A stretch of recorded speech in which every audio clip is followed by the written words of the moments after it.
Hey folks, welcome to another guide. This one is going to cover the Tonfa. So Tonfas are, in my opinion, a weapon that can be misunderstood by most players. Reason being, most players will evaluate a weapon based on its potential to do damage at a single moment's notice. So when you think of super powerful moves, you'll think of, hey, I know I look at fists and we've got limitless, and yeah, that's going to be super massive damage, all right?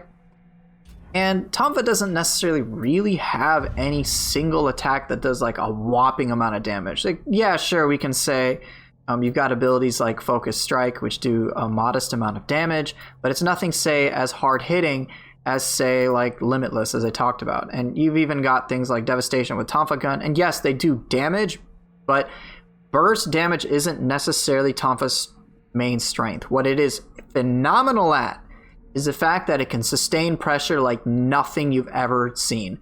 You've got abilities like Apocalypse, which really incentivize you to keep attacks going, to keep the pressure going, and then to make things even more ridiculous, you have Kanagi, which allows you to cancel out of techniques when you feel like you're committed to animations for too much time. You can cancel out of them by just pressing R1. It is ridiculous. I personally actually play Tonfas more than I play the fists.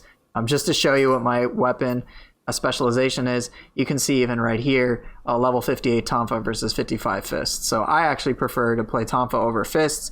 That's just because I enjoy them much more. I know, I'm crazy, right?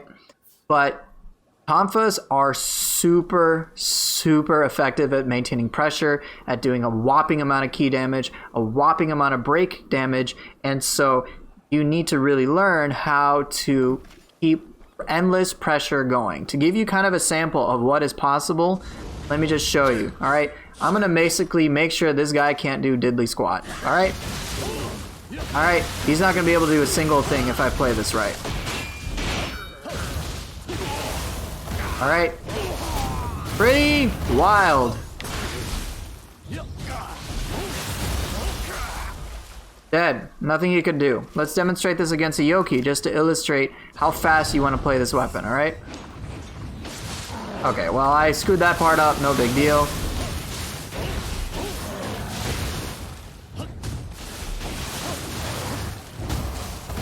Trying not to use Yokai ability is a little tough, though, because I use them so frequently. And then just for sweet cakes, let's do that. Sure, sloppy, but still illustrates the point that I just was non-stop attacking. That's kind of what you want to do with the Tonfa. You don't want to just do like, okay, let's just do an attack, combo ender, keep pulse, and then wait or something. You don't want to do that. You want to keep the pressure going. So Tonfa has a lot of tools which greatly incentivize you keeping that pressure going, and it is a phenomenal weapon for that reason. Recently they added some skills which just push it up insane. All right, so they added Demon Dash, which allows you to basically use an attack on Key Pulse. So another key on Key Pulse ability, and then they added a new follow-up to Tonfa, which is referred to as Demon Fang. So after you do a Demon Dance or a Demon Dash, you can do a Demon Fang, and it's a pretty stylish finisher against many human opponents. And what's great about it is that you regenerate ki as it's going on. So Tonfa is definitely just hit them hard, keep the pressure going nonstop, and you are immensely rewarded. But let's talk about some of the core things that you need to really start to work with when it comes to really understanding the Tonfa. So Tonfa is really good at pressure, really good at key damage, really good at break damage. So that's the strength you need to work towards, and sequencing all these abilities together. Now, a great bread and butter ability includes Shove. What's its purpose? As you can see, even hinted by my custom active skill, key damage. It's really good at key damage. All right, let's demonstrate the key damage against a human opponent. Good amount of key damage, all right? Pretty good.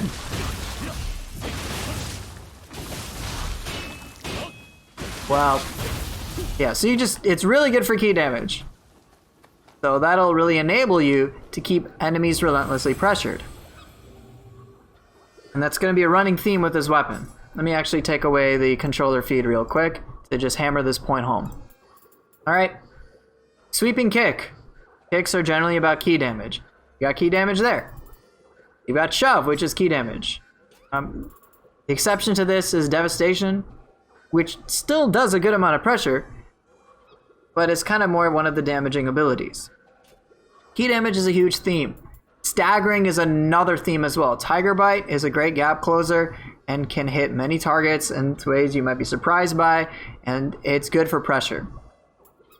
You've got other abilities such as, and this is a ridiculous one, Heavenly Chain. Lots of hits, a lot of pressure, and in all honesty, if you just want to spam Heavenly Chain, you can get away with so much. Another key damaging ability is Double Kick. Really good. Really, really good. Alright, so that's what you're going to be working with. A lot of key damage, a lot of pressure, a lot of consistent pressure with things like Heavenly Chain. I haven't touched it with the ability Wild Lines yet, but a lot of hits, and so you're going to be doing a lot of consecutive attacks. So your focus is going to be just keeping sustained pressure on. You do that, you're in good shape. And with that, of course, you're going to be concerned about staying committed to something, and that's where Demon Dance comes into play. So you can turn your offense or your defense into an offense using this, particularly with the Mystic Art, which I love, kanagi, cancel out of Tonfa techniques. So I'm going to show you something that is remarkable and can really up your game when it comes to the Tonfa. So with the Tonfa, if you are doing any technique whatsoever, so you know how Wild Lions has a very long animation, you can cancel it by just pressing R1. And what's crazy is that because that's considered Demon Dance by the game, there's actually follow-ups you can do with it. So may have been some of the first abilities you got. You had to get Demon Dance in the beginning. You key pulse and you dodge, and yes, you get iframes during this. Dodge on key pulse, you do Demon Dance, you get iframes during it. And then what you can do after a Demon Dance is follow it up with a Pulverize. Okay? So you press square, and you can do Pulverize. So you can do attacks right away. So you dodge an attack from an opponent, and then you turn the tides by attacking them right away with sustained string of attacks. Or what you could do, so you got Demon Dash, right? Which you can do on Key Pulse, but now you got a triangle finisher, or ender rather.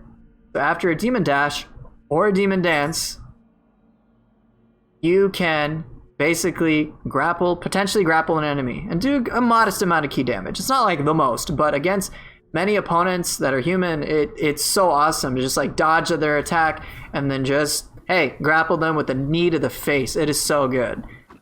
So with Kanagi, you can Demon Dance at will, and what's crazy is you can actually chain these Demon Dances over and over again. Because think about it, Pulverize is a skill, right? So what you can do is cancel that and go back into another Pulverized chain. And if you're fast enough, you can almost effectively chain Demon Dances over and over and over again. So you may ask, is there a use for this? Oh yeah, it's mostly a style thing, but man, if you've seen players like Zelod, you know Yoshitsune's Sacred Bird Cry thing. So when Yoshitsune does Sacred Bird Cry, right? He does that ability. Yeah, Zelod can Demon Dance that with absolutely no trouble whatsoever. Let me actually get my controller feedback on. So being able to just turn that situation around is remarkable. And look how simple the inputs are. It does admittedly require a bit of timing, and you gotta make sure that you're doing it properly, but you can eventually just sequence these back to back, and it's so good. The more adept players, I'm not as good as with Tonfa as Zelod is, but he's able to just like consistently iframe dodge like right in place. Yeah. I couldn't do it because I got the proper timing. But yeah, look, dodged.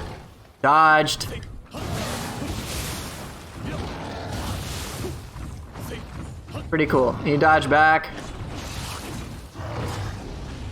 It requires a bit of presence of mind, but it is so good to be able to do that. And I know I'm doing Ippon right now, and that's just because I want to reset. But yeah, it's awesome. You can just... It's so nice that you can get out of overcommitting. And which is one of the reasons why I love playing Tonfas, because there's many moments in which I overcommit, and I'm like, oh god, I'm doing a skill. And I'm like, oh wait, never mind, I can just press R1. So there's like all sorts of attacks, like Imagawa Yoshimoto's, you know, his counterattack and stuff. I'm like, all right, I'm going really crazy and whatever. Oh, guess what? I'm just going to use Demon Dance to avoid an attack and then reposition. It is so awesome. In fact, you want to use it almost all the time, even just offensively.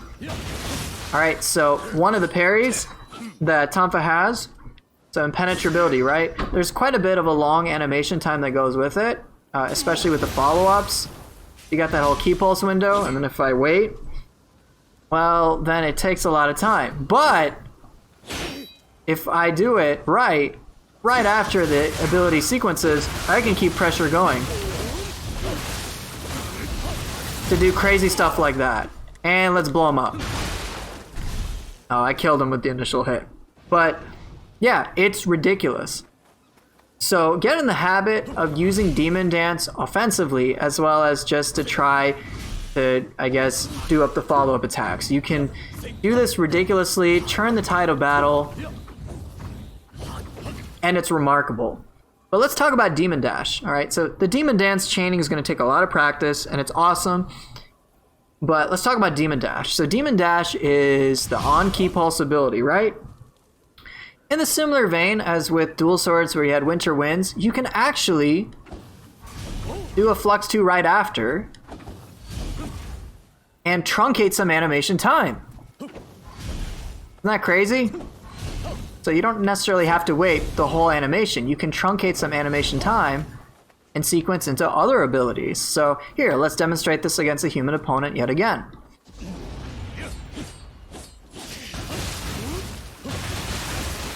All right, here we go. I did Tiger Bite right after. Did double kick right after. Soul Core, mix it up. And he couldn't do a single thing. Literally couldn't do a single thing with just speeding up already a super fast weapon as it is. So after Demon Dash, you can Flux or Flux 2 to cancel some animation time and regenerate ki and switch to a stance to do another skill. So look how fast that was. Just, and keeping that pressure going. It's remarkable. So one thing I like to do, for example, is after Demon Dash, sequence a Storm of Strikes, because they're usually recoiling from the Demon Dash. Alright? Now, since I mentioned Storm of Strikes, I might as well talk about how it works. So the thing that I've noticed is that Storm of Strikes most oftentimes gets dismissed. It's like, oh, it's just a weaker Flowing Shadow, and that is the wrong way to look at it, in my opinion. The thing with Storm of Strikes that most players do not realize is that, sure, you do reposition in a similar vein as Flowing Shadow, but unlike Flowing Shadow, this actually, I believe, has a Pierce Guard capability. Alright, so I need you to block. Alright. Block! Block so I can probe it! Start blocking. Oh my god. Oh yeah, that grapple is cool. I'll show you a combo with it later. Can you block? That's not blocking. My god, you jerk. Die. I'll do it again. But the third strike of Storm of Strikes actually has a Pierce Guard property. Alright, I need you to start doing stuff. Are you gonna block, you dunce?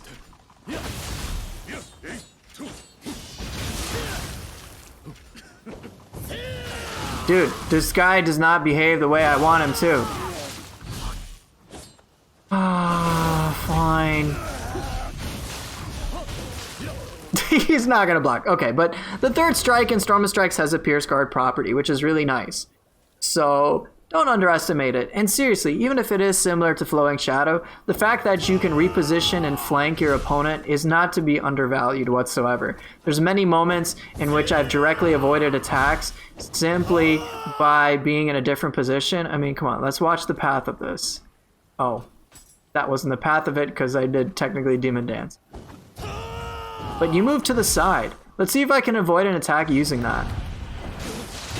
Not that time. Alright. Oh! Nope! That was too slow.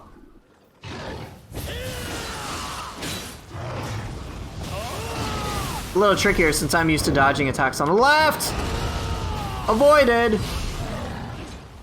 Pretty... if I had done it a little earlier. Oh, if I had done it a little earlier, I would have gotten away with it. Yeah, I need to be a lot earlier for the avoidance property. Ooh, that was kind of nice, wasn't it? Oh, and yes, you're always going to get the roar.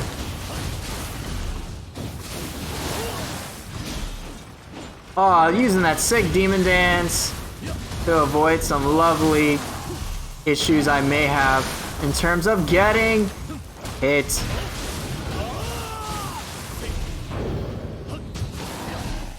So yeah, don't underestimate the value of repositioning. There's a bit of a start time to it, but it's quite good. And worst case scenario, if you overcommit to the animation, you could always just cancel it. And don't forget, the value of screaming in your opponent's faces is not to be underestimated, alright? Thank you, Dragon Ninja. Yes, unless you mod it, the roar has that, is going to play out every time. But let me actually show you a cool little combo involving the other hold triangle ability, which is Focus Strike.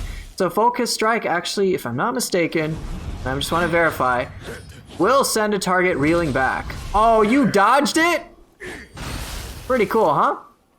So here's, let me get him out of key and showcase kind of a safe combo that you can use, and this does work on many bosses, not every single one. Alright, grapple, go for that. Oh, come on, is it because of the cooldown? Fine, I'll do it on a fresh opponent. Bad demonstration. Okay, let me get him out of key and then show you generally a combo that you can use quite frequently. Not this, by the way. I'm just depleting his key. Okay. So, grapple. Focus strike. I like to do tiger bite. Final blow. Ooh, that was nice, right? Now you're dead. So, what is it? So, after a grapple, focus strike, tiger bite, get that final blow. Pretty safe. Let's see if it works after a Demon Fang. You may be curious about that, because enemies do recoil. Oh, whatever. Fine, I'll do the combo again. Pretty cool. Alright, get that hammer off again. And let's try it. Hopefully I can try it with Demon Fang.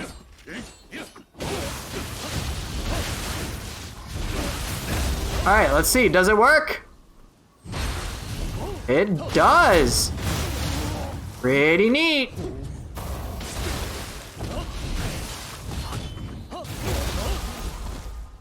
So yeah, definitely use that. It's a great way to deal with opponents. But let's get back to Yokai. I want to talk about what moves you can use as horn breaks, just to give you some assistance. Believe it or not, low stance strong is remarkably good for that purpose. So check this out. Broke the horn. Really fast. And then of course what you can do when you break their horn and keep the pressure going is what I like to do, which is just sequence Heavenly Chain. A lot of pressure. You can do Demon Dash, Flux 2 to different stances. Oh my god, the pressure is unbelievable. Throw in Soul Cores! Murder the absolute crap out of him! And yeah, it's pretty good. Heavenly Chain in general is pretty good for that. Because it has a very sweet vertical hitbox. Oh, I'm gonna demon dance, aren't I? Yeah. It has a very good vertical hitbox. So yeah. It's so solid. It is so solid. It's so good. But yeah, mid stance shove is pretty good. Demon Dash, you can Flux 2 to truncate some animation time and sequence into other abilities. So yeah, that should be, in all honesty, like a good chunk of stuff to work with. But let's see what else I can instruct you with. Let's talk about these guard abilities. Why not? Mountain Breaker, good for as a gap closer. There are many moments in which I know an enemy is going to hop away, so then I hop towards them. Pretty good break and key damage as well. Urgency seems similar to Focus Strike, but is pretty good against many enemies that block. It's also pretty good damage too, and it feels rather instant, so I'd recommend you start using it as well. I used to mess around with Urgency a ton, so recently I've been playing around with Mountain Breaker because mobility is never to be underestimated with any weapon. But alright. Devastation is pretty cool, I guess. A lot of damage, especially with Tonfa gun. In order to make sure you can do what I did with the explosion, make sure that your weapon has the Tonfa gun equipped, tempered. You can get it on divine weapons or above, no matter what, or you need to have Saratobi's gun sticks by default. But in order to perform Devastation, just press triangle literally an additional time after you perform Devastation. So here, watch my inputs. Boom. Same with Crimson Lotus, which I actually have mapped to mid stance as a square ender, so I just don't use Heavenly Chain in every stance. But yeah, it's just boosh. Just basically double tap. And yes, you can Demon Dance out of that too. You can Demon Dance out of any technique. Literally any technique. That's why this whole Wild Lines thing, Pulverized Chain, is ridiculous. Z-Law's much better at it than I am.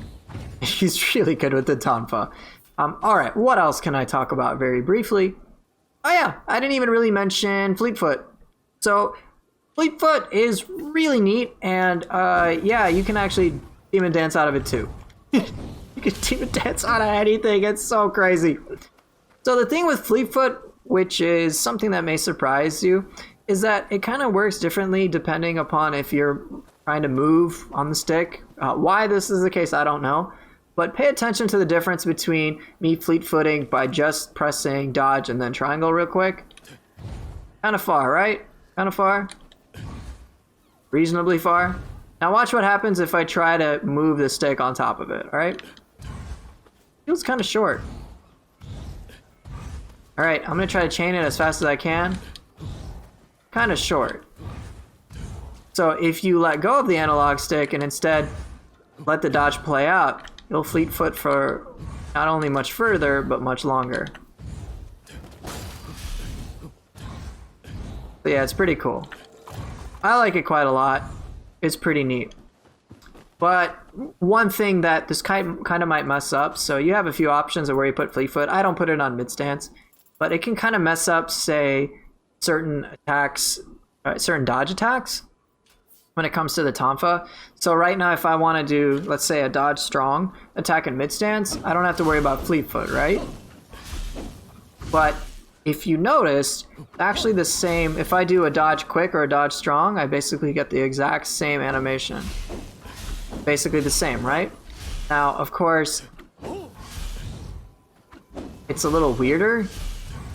If I have a habit of pressing triangle to go into my strong attacks, or dodge strong, just because, it's a little weirder. But instead, if you want to sequence into, let's say, strong attacks afterward, what I'd recommend is you do a dodge quick and then follow up with the strong attacks. So you can go into things like Heavenly Chain, as opposed to doing Fleetfoot on accident. So it'll just require a little bit of muscle memory, but not too complicated. So yeah, that honestly should be pretty good for right now. There's still probably a little more I have to work with. But yeah, in case I didn't mention it, Impenetrability and Dragon Slayer basically have the same timing as virtually every single other Timely Guard. But yeah, I guess let's just show you a nice little sample of what can be possible with Tonfa if you play it reasonably well. I'm gonna restart because I want to show off. I want to show off, man. Please die. Okay, take two. Here we go.